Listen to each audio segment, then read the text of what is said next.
À la une ce soir, l'île de la Réunion, une nouvelle fois sous le choc après l'attaque d'un requin contre un jeune surfeur. C'est un adolescent de 13 ans qui a été tué. Il s'agit de la 16e attaque depuis 2011. Nous irons sur place. Dans l'actualité de ce dimanche, revenons maintenant sur cette nouvelle attaque de requin, la 16e depuis 2011 sur l'île de la Réunion. Cette fois, elle a été mortelle et elle a touché un jeune surfeur de 13 ans, Samasoula. Il s'appelait Elio, il avait 13 ans. Un passionné, un jeune espoir du surf français. C'est lui-même qui avait publié ses photos avec une annonce pour chercher des sponsors. Ce matin, l'enfant a été happé par un requin alors qu'il surfait sur cette plage de la Pointe des Aigrettes, en zone interdite au sport nautique. 6 de ses camarades se trouvaient à l'eau avec lui au moment de l'attaque. Ce sont eux qui l'ont ramené sur la plage, extrêmement choqués. C'était horrible, quoi. On est sortis tous de l'eau et on est tous partis vers l'attaque parce que ça nous a beaucoup touchés. Et il n'y a pas de mots pour décrire ça. Tout d'un coup, il y a un surfeur qui s'est dégagé de l'eau en criant « requin, requin, requin, requin, requin » très très fort. Le jeune surfeur a eu un bras et une jambe arrachés. Sur l'île, l'émotion est immense. Spontanément cet après-midi, la communauté des surfeurs, amis et anonymes, se sont rassemblés sur la plage en hommage aux champions en herbe. Des fleurs à la mer et les camarades de collège d'Elio qui n'arrivent pas à y croire. À la tristesse s'ajoute la colère. Beaucoup pensent que l'interdiction des sports nautiques n'est pas la solution. C'est inadmissible ce qui se passe, que c'est trop, c'est juste pas possible. On habite sur une île, on n'a pas le droit d'aller se baigner, c'est n'importe quoi, quoi. Enfin, vous avez de l'eau qui vous entoure et vous n'avez pas le droit de mettre un pied dedans. La prochaine fois, c'est quoi? C'est les lagons qui vont être interdits. Actuellement, les sports nautiques et la baignade sont uniquement autorisés en zone surveillée et dans le lagon. Le plan post-attaque a été déclenché. Des pêcheurs sont chargés de retrouver le squale responsable du drame. Un requin tigre de 3,50 m a été pêché, mais à l'examen des blessures de la victime, l'animal tueur était un requin bulldog de 2,50 m. Et en direct de l'île de Réunion, on va retrouver Marc Dogli. Bonsoir Marc, avant que la polémique reprenne une fois de plus sur ces attaques. L'heure est toujours ce soir à l'émotion avec la disparition d'un jeune surfeur âgé de 13 ans.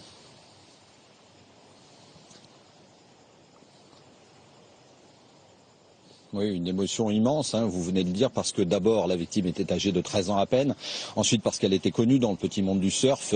Le jeune Elio était champion de la Réunion 2013 et c'était l'un des plus grands espoirs en fait de cette discipline ici. 500 personnes sont venues lui rendre hommage sur la plage derrière moi cet après-midi lors d'une cérémonie émotion aussi. Pourquoi? Eh bien parce que la liste des victimes des attaques de requins à la Réunion ne cesse d'augmenter. On en est à 7 victimes depuis début 2011 sans qu'aucune solution véritable n'ait été trouvée. Alors ce soir, il y a ceux qui réclament à nouveau des prélèvements plus massifs de requins pour tenter de faire baisser le nombre de squales aux abords des côtes. Il y a les politiques qui demandent un régime dérogatoire au gouvernement pour tenter de mettre en place des équipements de sécurité plus rapidement. Et puis il y a cette expérimentation des zones surveillées par des vigies en dehors de l'eau et en dedans. Le dispositif a été présenté hier matin. Il doit être mis en place la semaine prochaine, mais il ne l'était pas ce matin sur le spot des Aigrettes. Et pourtant, il y avait 6 enfants à l'eau. Vous le savez, l'un d'entre eux a péri. Merci Marc. Alors pourquoi ces attaques à répétition? Comment expliquer ce changement de comportement chez certains squales? De nombreux spécialistes se sont interrogés sur les raisons de ces drames et apparemment les réponses sont multiples. Laetitia Legendre, Véronique Gaglione et Christelle Chabot. En février dernier, l'attaque mortelle d'une baigneuse de 22 ans avait déjà secoué l'île de la Réunion. Depuis 2011, on recense 16 attaques de requins, dont 7 mortelles. Alors pourquoi cette île fait l'objet de tant d'intrusions de squales? Pour le moment, peu d'explications, mais des hypothèses liées en partie à leur alimentation.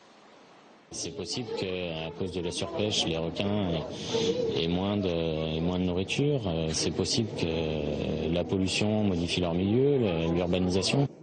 2 espèces sont dans le collimateur des chercheurs, les requins tigres et le requin bulldog. Ces derniers attaquent souvent dans des eaux troubles où se déversent les pluies avec des rejets non traités et des carcasses d'animaux, ce qui pourrait attirer ces squales près des côtes. D'autres accusent une réserve naturelle marine créée en 2007 où la pêche est interdite. Un garde-manger tentant pour les requins situé à l'ouest de l'île, là où précisément se concentrent les activités nautiques. Il y a un peu plus de tortues. Avant, il y avait pratiquement plus de tortues. On en a lâché 2000 à cet endroit-là et pas ailleurs.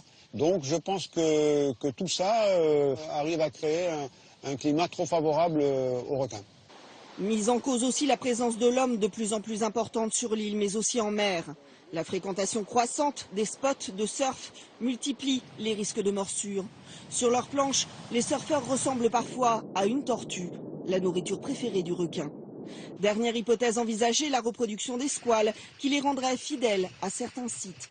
Malgré 3 années d'études, les raisons de ces attaques restent encore bien mystérieuses pour les chercheurs.